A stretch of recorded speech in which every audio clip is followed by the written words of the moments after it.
Tahun 2018, sebuah SMK di pinggiran kota Jawa Barat mengadakan kegiatan lembur persiapan lomba. Beberapa siswa kelas 12 dan 2 guru pembina masih berada di sekolah sampai hampir pukul 9 malam. Sekolah itu cukup tua. Bangunan belakang tempat laboratorium dan kamar mandi lama jarang dipakai sejak gedung baru dibangun. Namun malam itu, listrik di gedung utama sempat padam. Satpam meminta beberapa siswa mengambil kabel cadangan di gudang belakang. 3 siswa pergi bersama, Dika, Arman, dan Bayu. Lorong menuju gedung belakang panjang dan hanya diterangi satu lampu redup yang berkedip. Langkah mereka menggema. Tiba-tiba terdengar suara seperti orang menangis, pelan dari arah kamar mandi lama.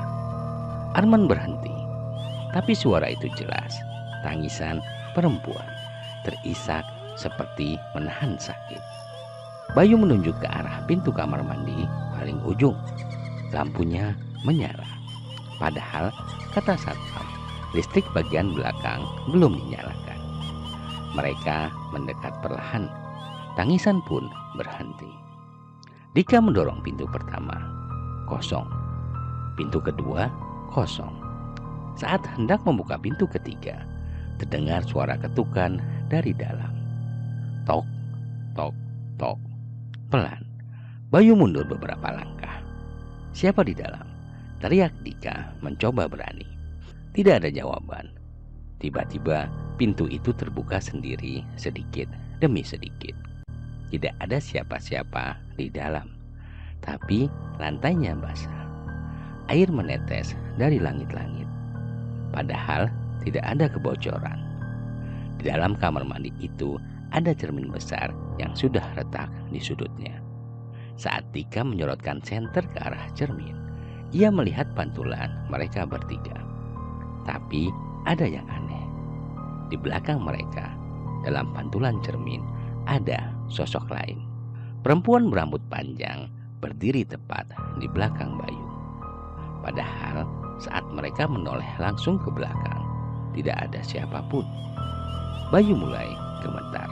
Tangisan terdengar lagi. Kali ini bukan dari dalam kamar mandi, tapi dari atas plafon. Suara gesekan terdengar di langit-langit, seperti ada sesuatu yang merangkak pelan. Debu pun jatuh ke lantai.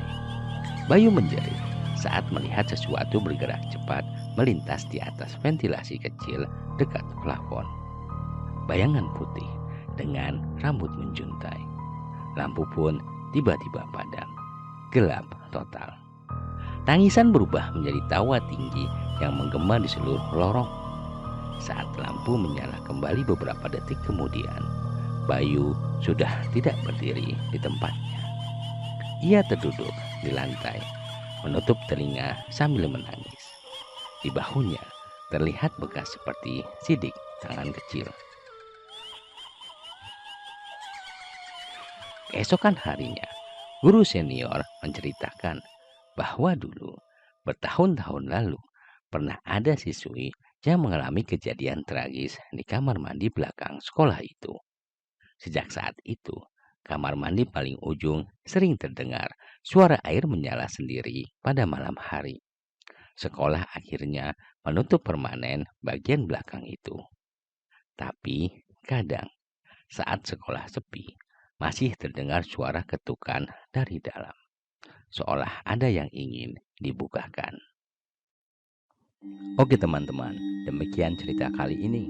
Semoga apa yang terjadi dalam cerita ini bisa menjadi pembelajaran bagi kita semua. Dan untuk teman-teman yang baru bergabung, jangan lupa untuk kasih komentar, klik like, share, dan subscribe. Nantikan cerita-cerita horor berikutnya. Tetap di channel Baca Cerita Horor.